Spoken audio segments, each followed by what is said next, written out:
자, 오늘 말씀 봉독했습니다. 9절부터 13절 모든 말씀이 다 은혜가 되지만 아마 여러분들 중에 가장 힘이 되고 위로가 되는 말씀이 있다면 아마 12절 말씀이 아닐까. 하나님이 모세에게 주신 말씀 중에 따라서 하십니다. 내가 반드시 너와 함께 있으리라. 아멘이신가요? 내가 너와 함께 하리라. 여러분, 이 말씀에 위로가 되시고 힘이 되시기를 축복합니다. 하나님이 함께 하시면 사실은 게임 오버입니다. 모든 것이 다 끝나요. 자, 모세와 하나님과의 기도 대화 네 번째입니다. 알버트 아인슈타인이 상대성 이론으로 한창 인기가 있을 때에 모든 사람들은 그를 만나서 대화하기를 원했대죠. 심지어 대통령들도, 각 나라의 수상들도 이제 아인슈타인을 만나기를 그렇게 사모했는데, 그래서 그와 만나는 것을 최고의 자랑과 영광으로 여겼습니다. 가까이 지내는 한 기자가 어떤 사람을 만나고 또 어떤 대화를 나누십니까? 라고 물었더니 그가 말하기를, 나는 대통령을 만나든 총장을 만나든 학생을 만나든 청소부를 만나든 나는 항상 동일한 마음과 자세로 진지하게 대화를 나눕니다. 하나님도 마찬가지입니다. 하나님은 그 어떤 사람이라고 할지라도 똑같은 마음과 사랑으로 대화를 나누십니다. 하나님은 모세와 대화를 하실 때도 또 시공을 초월해서 매 시대마다 주님을 신실하게 사랑하고 기도하는 성도들과도 동일한 마음과 사랑으로 대화를 나누시는 줄로 믿으시길 바라고, 이 밤에 모세와 나누었던 대화 기도가 여러분과 저의 대화와 기도가 되기를 기도하고 소망합니다. 자, 9절입니다. 9절에 보시면, 자, 하나님이 모세에게 주신 말씀이에요. 합독합니다. 이제 가라. 이스라엘 자손의 부르짖음이 내게 달하고 애굽 사람이 그들을 괴롭히는 학대도 내가 보았으니 이제 가라 하십니다. 가라고 하신 곳이 10절에 보시면 바로에게 가라고 합니다. 가라고 하신 곳은 애굽 땅에 가라고 하신 것이죠. 그리고 다시 한번 9절에 보시면, 9절과 10절에 보시면요, 가야 할 소명, 콜링, 미션, 사명에 대해서, 목적에 대해서 세 가지를 말씀하시는데요. 첫 번째, 9절 보시면 이스라엘 자손의 부르짖음이 내게 달하였다. 저들의 기도를 내가 들었으니 그들의 기도를 듣고 내가 너를 보낸다. 여기에서 1인칭, 2인칭, 3인칭의 이제 중요성이 나오는데, 1인칭은 하나님이시죠. 하나님이 제일 중요하시고, 그러면 두 번째로 우리가 중요한 걸 2인칭이라 그러잖아요. 여기에 2인칭은 누가 될까요? 모세일까요? 기도하는 사람일까요? 기도하는 사람입니다. 하나님이 모세를 부르신 것은 기도하는 사람들 때문에 모세를 부르신 거예요. 하나님이 매 시대마다 주의 종을 보내신 것은 주의 종이 우선순위가 아니라 하나님의 백성들이 더 귀하다고 하는 거예요. 그렇다고 저를 무시하지 마세요. 말하자면 그렇다라는 거예요. 하나님이 모세를 콜링하신 것은 그의 백성을 위해서, 그의 교회를 위해서 부르셨기 때문에, 그래서 하나님의 부르신 목적을 잘 감당하면 하나님은 주의 종이 성도를 잘 섬기고 교회를 잘 섬기면 하나님은 주의 종을 높이십니다. 스스로 높일 필요가 없어요. 그럴 이유가 없습니다. 모세에게 이제 가라. 그들의 부르짖는 소리를 내가 들었다. 사랑하는 성도 여러분, 하나님은 여러분의 기도를 유심히 보시고 들으십니다. 그리고 때가 되시면 반드시 응답하세요. 열심히 기도하시기를 주의 이름으로 축복합니다. 자, 두 번째 보시면 9절 중반절에 애굽 사람이 그들을 괴롭히는 모도 내가 보았으니 학대도 보았다. 여러분, 하나님은 이 세상에서 학대하는 자들을, 악한 자들을 유심히 지켜보십니다. 그리고 때가 되면 반드시 하나님을 심판하세요. 그래서 한때 악인이 형통하더라도 절대 부러워하지 마시고 하나님께 맡기시고, 그가 하나님께 심판받기 전에 돌아올 수 있도록 우리는 열심히 중보 기도해야 될 줄로 믿습니다. 성경에 보면 이 악인을 다루시는 하나님의 방법은 참으로 신비롭고 묘한데요, 악인도 형통할 때가 있습니다. 근데 여기까지만 보면 시험 들기 딱 좋습니다. 그래서 시편에 보면 내가 한때 악인들의 형통을 보고 내가 거의 넘어질 뻔하였노라 라고 그렇게 시험 들기도 하죠. 하박국도 이 문제를 가지고 하나님께 막 따지듯이 묻습니다. 그런데 그 다음 두 번째, 하나님이 왜 악인들의 형통을 지켜보시고 기다리시느냐? 베드로서 보시면 한 사람도 멸망치 않고 구원을 얻기 위해서 하나님께서는 주시는 은혜와 기회의 시간들이다. 그런데도 끝까지 안 들어오면 두 번째 하나님의 스텝이요, 악인을 심판하시는데 어떤 경우는 악인들이 악인들끼리 심판하게 내버려 두세요. 그래서 한때 악인들이 자기들끼리 막 형통하게 막 하다가 별짓 하다가 나중에 이상하게 저들끼리 서로 원수가 되어서 자기들끼리 다 폭로를 해요. 그래서 자기들끼리 막 심판하는 모습을 보게 됩니다. 그러니까 하나님의 심판의 방식은 참으로 놀랍기도 하고 묘하기도 해요. 악인이 악인을 심판하시는, 하나님이 그 북아수르를 심판하실 때 바벨론을 통하여 또 북아수르를 심판하시거든요. 그래서 하나님의 심판의 방식은 참으로 묘합니다. 어쨌든 하나님께서는 그 악인들의 괴롭히는 학대를 보았다. 여러분 혹이라도 여러분을 힘들게 하는 사람이 있으면 하나님이 보고 계시니까, 그러니까 하나님이 보시는 것은 성도의 기도도 보시고 또 악인들이 악한 짓 하는 것 하나님이 다 보고 계시고, 그리고 내가 어려움을 당하는 것도 보고 계시니까 여러분, 우리가 믿음 생활하다 좀 어려운 일을 당하면 너무 마음 아파하시거나 억울해하지 마시고 하나님께 맡기시고 자유하시고 하나님은 때가 되시면 심판하세요. 자, 세 번째 하나님 주신 말씀은 9절 후렴 들어보시면 내 백성을 뭐하여 내리라 인도하여 내게 하리라 그랬습니다. 바로 이것이 이제 하나님이 모세를 부르시고 보내신 목적이죠. 사실 이 말씀은 출애굽기 3장 7절에 이미 모세에게 주신 말씀이, 처음 부르실 때에 이미 주신 말씀이에요. 그런데 다시 반복합니다. 성경의 중요한 말씀은 반복하는, 이것을 일컬어 이중계시라고 그럽니다. 왜? 중요한 말씀이니까. 저는 강의 설교를 하다 보니까, 말씀 따라 설교를 하다 보니까 반복되는 말씀이 많아요. 여러분, 제가 반복하더라도 말씀에 반복해서 주시는 말씀이니까 중요한 말씀으로 들으시기를 주의 이름으로 축복합니다.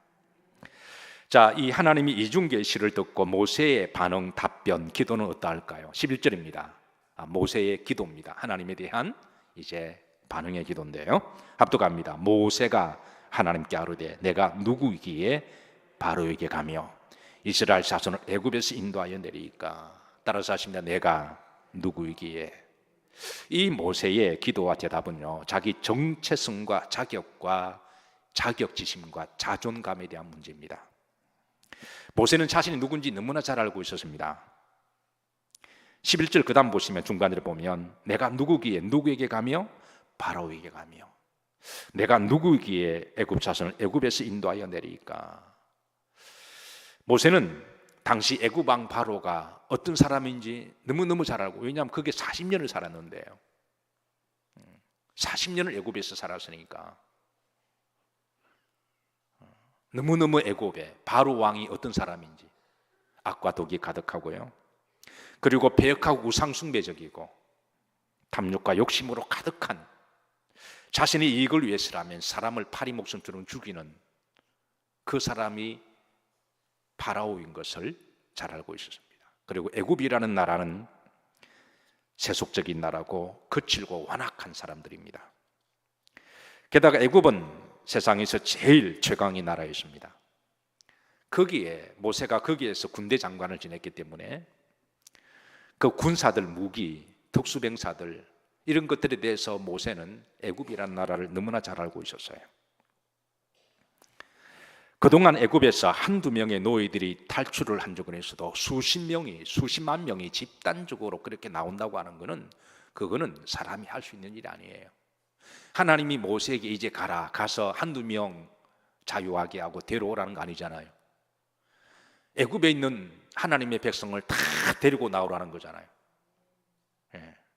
그건 뭐 남자만 따지면 60만 명이니까 그 노예들이 애굽에서 쑥 빠지게 되면 애굽이라는 나라가 경제가 마비가 돼요. 게다가 모세는 어떤 사람일까요? 애굽에서 도망자였고 그리고 조금 더 파고 들어가면 그는 살인자였습니다. 물론 세월이 40년 흘렀습니다. 그래서 모세가 이제 다시 80의 나이에 애굽에 가서 엄청난 일을 지금 할 거잖아요. 가서 한두 명 몰래 데려오면 아무도 모르게 데려올 수가 있는데 200만쯤 되는 사람을 데려오면 사람들이 모세에 대해서 저 사람이 누군가 알아볼까요? 안 알아볼까요? 아마 알아보지 않을까요? 조사하지 않을까요?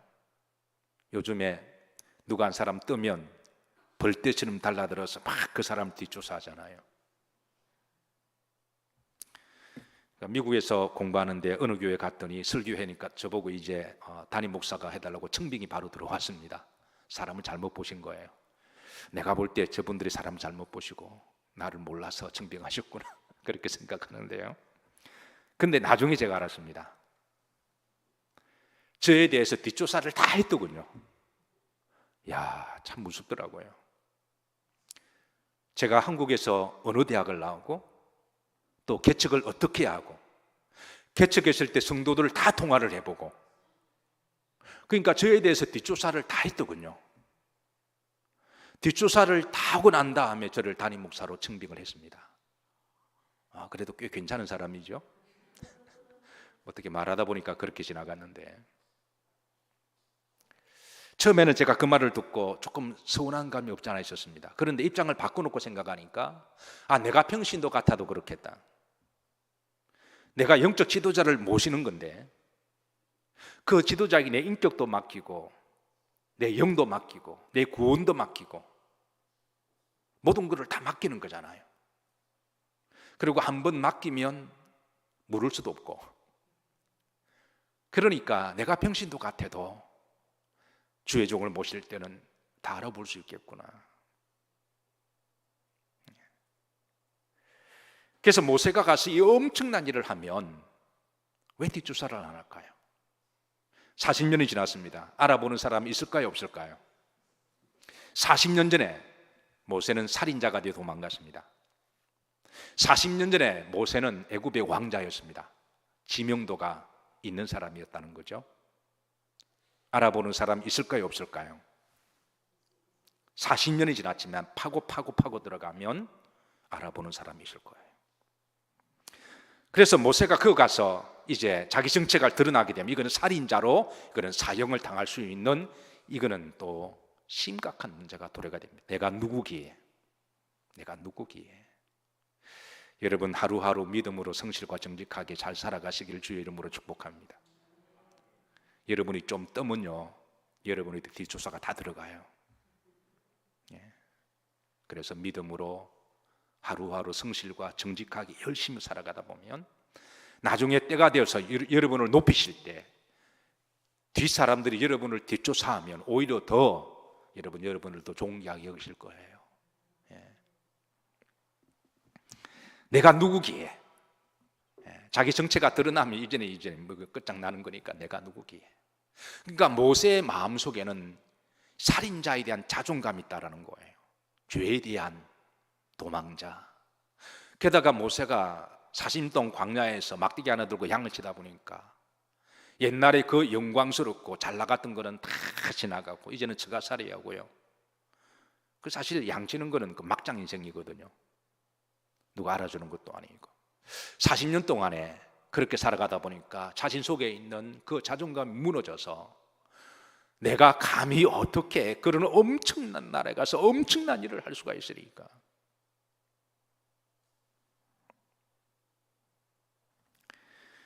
그리고 모세의 나이가 80입니다. 한참 들판에 뛰어다녀도 며칠을 뛰어다니도 하루 쉬고 나면 거뜬거뜬 일어나는 회복되는 몸이 아니라 나이 80이가 되면요 한 50, 60이 넘어가면 하루 밤새면 이제는 일주일 동안 그냥 골골거립니다. 나이 80에 무슨 일을 할 수 있을까요? 내가 누구기에, 이거는 모세의 겸손이 아니라 이건 모세의 무기력한 자존감이 낮은 실존의 문제입니다. 내가 누구기에. 우리가 세상을 살아가다 보면 우리 속에 다 자존감이 대부분 사람들이 약해 있습니다. 겉으로는 이렇게 강하고 대단한 것 같지만 그 속에는 그게 연약한 자기의 또 다른 모습들이 있는 거죠. 내가 누구기에, 내가 무엇이기에. 이런 자존감이 낮은 모세에게 하나님 주시는 대답은 아주 심플합니다. 아주 심플해요. 12절을 보시면 하나님이 딱 한 말씀으로 말씀하십니다. 따라서 내가 반드시 너와 함께 있으리라. 여러분, 이 말씀 하나로 하나님이 다 끝내버리시는 거예요. 내가 너와 함께 있으리라. 모세는 자신에 대해서 너무나 잘 알고 있습니다. 약하고 자존감이 약하고 아무것도 할 수가 없고 살인자고 도망자고 처가살이하고 나이도 있고, 이런 모세를 향하여 무너진 자존심과 무기력함 앞에서 하나님은 내가 너와 함께 하겠다. 하나님이 나와 함께 하심 이상하게 자존감이 회복이 돼요. 우리 모두가 다 그런 부분들이 있잖아요. 내가 자존감이 약해 있을 때 그때 하나님이 나와 함께 하신다. 여러분, 그러면 이상하게 자존감이 높여져요.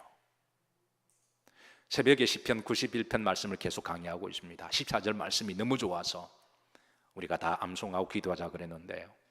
저가 나를 사랑하는 적 내가 저를 건질 것이고 저가 내 이름을 안 적 내가 저를 높이리라. 나중에 이제 모세가 하나님 이름을 묻습니다. 우리가 다음 주에 그 위대한 인류의 가장 위대한 질문, 본질에 대해서 하나님은 누구십니까? 라고 묻죠. 내가 누구기에, 이거는 모세의 자기에 대한 정체성의 문제라면 내가 누구기에, 내가 누굽니까? 80년을 살았는데 자기가 누군지를 잘 모르는 거예요. 여러분이 잘 아시나요? 세상 사람들은 여러분 자기를 잘 안다고 생각하십니까? 하나님을 만나기 전에는 인간은 결코 자기 자신을 알지 못합니다. 제가 단언하건대 이유령 씨도요, 그렇게 우리나라 스카기라고 하는 사람도 복음을 만나기 전에는 늘 고민하는 게 내가 누군가, 내가 어디서 왔는가, 어디로 가는가, 이 문제가 한평생 자기를 괴롭혔다는 거예요. 여러분, 세상 사람들 너무 부러워하지 마세요. 성공과 돈이 있다고, 권력이 있다고 해서 여러분 인간의 본질로 들어가면 불쌍한 사람들입니다. 인간은 하나님을 만나기 전에는 자기를 알 수가 없어요. 내가 누구기에, 이거는 자존감의 문제이기도 하고 정체성의 문제이기도 합니다. 내가 너와 함께 하겠다. 내가 너와 함께 하면 이상하게도 힘이 생깁니다. 하나님 우리를 존귀하게 하시고 우리를 높여주십니다. 사랑하는 성도 여러분, 오늘 이 밤에 하나님이 여러분과 함께 하시기를 주의 이름으로 기도하고 축복합니다. 자, 하나님이 함께 하신다는 증거를 주세요. 참으로 놀랍게도 하나님이 내가 너와 함께 한다. 그 증거가 뭐냐? 12절 말씀을 보시죠. 합독합니다. 하나님이 이르시되 내가 반드시 너와 함께 있으리라. 내가 그 백성을 애굽에서 인도하여 낸 후에 너희가 이 산에서 하나님을 섬기리니 이것이 내가 너를 보낸 뭐다? 증거다. 증거. 내가 너와 함께 한다. 내가 너를 보낸다. 내가 너와 함께하는 증거가 이거다. 여러분, 하나님 나와 함께 하시는 증거가 뭘까요? 말씀 속에 답이 있는데요, 그 앞에 보십시다. 너희가 이 산에서 하나님을 마리니 섬기리니. 이 산은 바로 하나님이 말씀을 주셨던 신의 산을 말씀합니다. 하나님이 출애굽을 하고 난 다음에 하나님이 신의 산에서 말씀을 주시겠다라는 거예요. 그리고 그 말씀을 주시면서 이제 내가 너희들과 함께하는 것이 바로 이것이다 라고 말씀하는 거예요. 바로 주신 말씀이 십계명이죠. 여러분, 하나님의 말씀은 하나님의 마음에 품고 있는 하나님의 그 생각과 하나님의 그 의지를 주셨기 때문에 하나님의 말씀은 곧 하나님이십니다. 요한복음 1장 1절에 보시면 태초에 말씀이 있으니라. 이 말씀이 하나님과 함께 계셨다. 이 말씀은 곧 무엇이라? 하나님이시라. 사랑하는 성도 여러분, 하나님이 우리와 함께 하신다, 임마누엘이라는 말은요, 성경에 아주 많습니다. 근데 하나님이 무엇으로 우리와 함께 하실까요? 오늘 새벽에도 이 말씀을 좀 간단하게 전했는데요, 하나님은 성도들과 내가 너와 함께 한다고 하실 때는 세 가지로 함께 하십니다. 첫 번째는 오늘 주신 말씀으로 함께 하세요. 그래서 제가 여러 성도들에게 말씀 강의를 하는 목적도 바로 여기에 있습니다. 그리고 여러분들에게 자꾸 말씀을, 여러분들이 어떤 분들은 좀 짜증낼지는 모르겠지만 자꾸 암송하라고 강요하는 것도 바로 여기에 있습니다. 하나님은 우리와 말씀으로 교류하십니다. 우리에게 말씀을 주셨으니까. 그리고 우리가 천국 가면 하나님의 말씀으로 교류할 거예요. 천국은 어떤 곳이냐? 하나님의 말씀이 충만한 곳입니다. 그래서 여러분, 하나님 말씀을 잘 들으시고 기억하시고, 그리고 할 수만 있으면 가슴에 새겨놓으시기를 주의 이름으로 축복합니다. 기도는 곧 우리가 렉시오 디비나라 그러거든요. 중세시대 수도원에서 기도를 곧 렉시오 디비나라고 불렀습니다. 그래서 영성을 사모하는 그리스도인들은요, 그래서 많은 돈을 들여서 중세 수도원을 방문하기도 하는데요, 거기에 가면 그 중세 수도원들이 엄청 많습니다. 많은 사람들이 찾아와요. 저 그리스의 중부에 가면 마테오라라고 하는 기도원이 있는데, 그 기도원은 놀랍게도 그 기도원이 한 200m, 300m 그 큰 바위 기둥 위에 그렇게 있습니다. 밤에 보면 기도원에 불이 떠 있으면 하늘에 공중에 불이 뜨는 것처럼, 그 이제 그 유명한 마테오라라고 하는 수도원인데요. 근데 그 어떤 데 높은 데는 그 300m, 500m까지 올라가요. 근데 그곳에서 수도원이 있습니다. 한 곳이 아니라 여러 군데가 있어요. 근데 저도 그곳에 올라가 본 적이 있는데, 올라가면 의외로 많은 사람들이 힘들게 올라가요. 비행기를 타고, 그리고 차를 타고 한 10시간 내려가고, 중부니까. 그리고 올라가요. 저도 그 대열 속에 함께 올라가면서, 아니 이렇게 잘 사는 유럽 사람들이 왜 이곳에 올라갈까? 그것은 그곳에 가서 하나님과 영적 교류하고 싶은 열망이 있다라는 거, 영성에 대한 열망. 그곳에 가면은 수도원들이 가르쳐주는 기도가 바로, 따라서 렉시오 디비나라는 말입니다. 렉시오는 하나님의 말씀을 말하고 디비나는 하나님을 말하거든요. 그러니까 우리가 수도원에 가면, 중세 수도원 기도 가면 우리나라 무당들이 하는 것처럼 막 이상한 이런 이상한 그런 기도가 아니라 하나님의 말씀을 붙들고 기도하면서 영성으로 교제한다는 거예요. 여러분, 기도하실 때 말씀 붙들고 기도하세요. 자꾸 자기 생각 붙들고 그렇게 자꾸 그렇게, 물론 그렇게도 기도할 수도 있는데, 그래서 할 수만 있으면 말씀 붙들고 기도하시면 돼요. 하나님 말씀과 함께 하세요. 우리가 천국 가면 하나님 말씀으로 우리는 교류할 겁니다. 두 번째, 하나님은 뭐와 함께 하냐면, 하나님은 영이시니 성령으로 함께 교류하십니다. 성령 충만함을 받으라. 하나님이 영이시잖아요. 그러니까 영으로, 하나님, 우리가 영이 충만할 때 영으로 우리와 교류하시는 거예요. 천국은 하나님 영이 충만하신 곳입니다. 그러니까 천국은 영어 못해도 괜찮습니다. 한국말 못해도 괜찮아요. 어떤 사람은 한국말도, 얼마 전에 미국에서 40년을 사시고 오신 분인데요, 식사를 하는데, 목사님, 내가 미국에 40년을 살다 보니까 영어도 버벅거리고 한국말도 버벅거린다고. 여러분, 천국 가면 언어 필요 없습니다. 영어로 교류하기 때문에 괜찮아요. 그리고 천국은 무엇으로 교류할까요? 따라서 하십니다. 사랑입니다. 요한일서 4장 16절에 보면 하나님은 사랑이시라. 사랑 안에 거하는 자는 하나님 안에 거하고, 사랑하는 자는 하나님 안에 거하는, 이 거한다라는 말이 세 번이 있거든요. 이거는 교류한다라는 거예요. 우리가 사랑이 충만하면 하나님 우리 가운데 거하세요. 천국은 하나님 사랑이 충만한 곳입니다. 사랑은 신앙의 본질이죠. 그래서 오늘 하나님이 내가 너와 함께 한다고 하는 증거 가운데 하나만 말씀하십니다.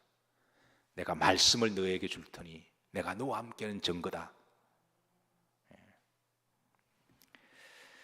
사랑하는 성도 여러분, 이 땅에서도 천국의 복을 누리시기를 주의 이름으로 축복합니다.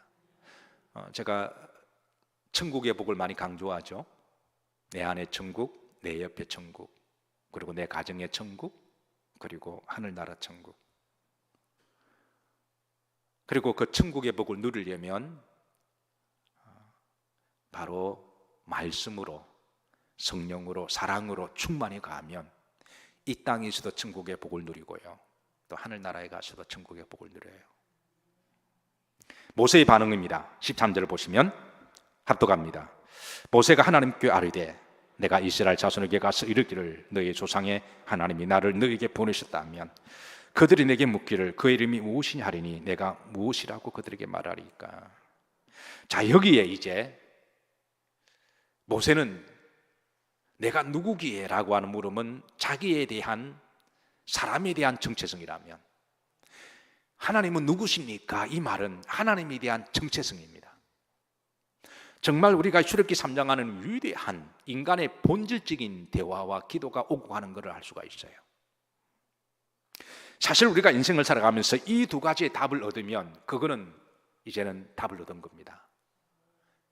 인간이 무엇인가 아는 사람, 그리고 하나님이 누구신가 안다면 그거는 인생 끝난 거예요.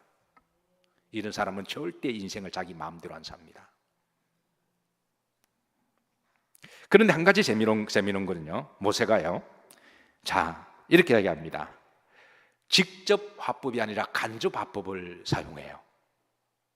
사람들이 내게 묻기를, 내가 애굽에 갔는데 사람들이 내게 묻기를 너를 보낸 하나님 이름이 무엇이냐라고 물으면 내가 무엇이라고 대답하리까. 사실은 이 모세가 하나님께 알고 싶은 질문이거든요. 사람의 심리는 묘한 데가 있습니다.